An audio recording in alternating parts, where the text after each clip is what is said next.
Before the Civil War, one crop defined the economy of Missouri's river valley. It wasn't corn or wheat, it was hemp. Before the Civil War, hemp was one of Missouri's most important cash crops, primarily grown with enslaved labor in a region of the state known as Little Dixie. The major hemp counties were found along the Missouri River, where soil, transportation, and slave labor shaped the local agriculture.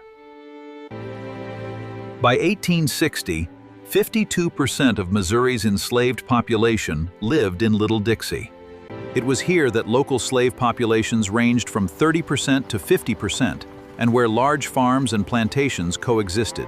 Missouri surpassed Kentucky as the nation's largest hemp producer, and Lafayette County was the state's largest producer and its largest enslaver. Settlers from the Upper South began arriving in Missouri. They brought household property, enslaved people, and farm animals, and headed for central Missouri. Bound for Boone's Lick, the Southerners began to arrive before the 1820s. They were farmers and planters, bringing traditional crops such as cotton, tobacco, and hemp. The trail ended at Franklin, on the Missouri River in Howard County. They set out into the nearby forests, savannas, and prairies looking for new land to clear to build their farms and plantations. From the 1830s through the 1850s, Missouri's Little Dixie flourished as more Southerners settled in the region. Farmers, planters, and businessmen built wealth. Hemp production contributed to their success. Raw hemp, hemp bagging, and hemp rope were in high demand to bind the millions of cotton bales produced in the Cotton South. But that wealth came at a grueling cost. Hemp production required intense physical labor, which enslaved workers were forced to provide. Hemp production was a hands-on, labor-intensive job. The process began in the field in early spring with plowing and soil preparation, and ended in the fall. Missouri's farmers and planters used dew-retting, commonly called dew-rotting. Cut hemp was left in the field to decompose, relying on a natural curing process. After the hemp was cured, it was bundled into large hemp stacks and left to dry. Dew-rotting was the most common and cost-effective method in Missouri. From late fall into winter, enslaved workers used a wooden hemp brake to crush the stalks and separate the fibers from the woody core. The long fibers were drawn through combs with cast iron spikes to clean and separate them, then coiled and bound for baling.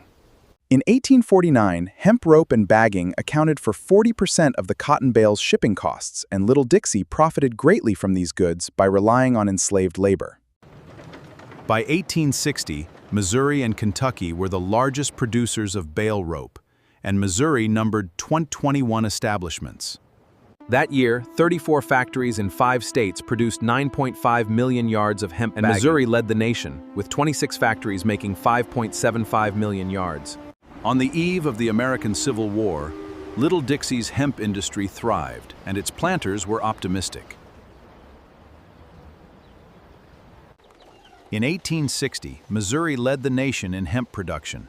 Half the state's crop came from Little Dixie, especially Saline and Lafayette counties.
Like the Deep South, Little Dixie's bucolic way of life, built on enslaved labor, was nearing its end. In 1860, Missouri backed moderate candidates, Douglas for president and Claiborne Fox Jackson for governor. Little Dixie's votes split between Bell and Douglas. Vote for Douglas!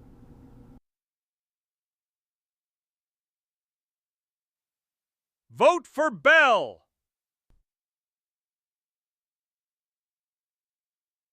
Vote for Jackson!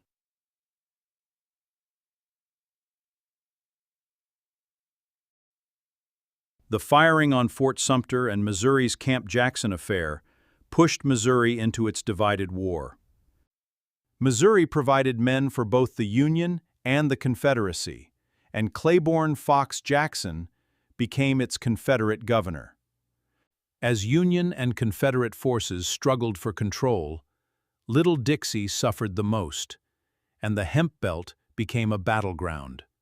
The Civil War shattered the hemp and tobacco industries in Little Dixie, enslaved labor vanished, trade routes closed, and business came to a standstill.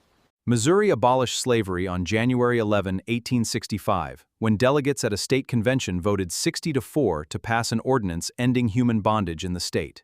The war ended in the spring of 1865, but some Missouri guerrillas and troops kept fighting. Many former leaders were Little Dixie hemp or tobacco planters and farmers. These are just a few of Little Dixie's enslaved faces, representing the tens of thousands who once lived here.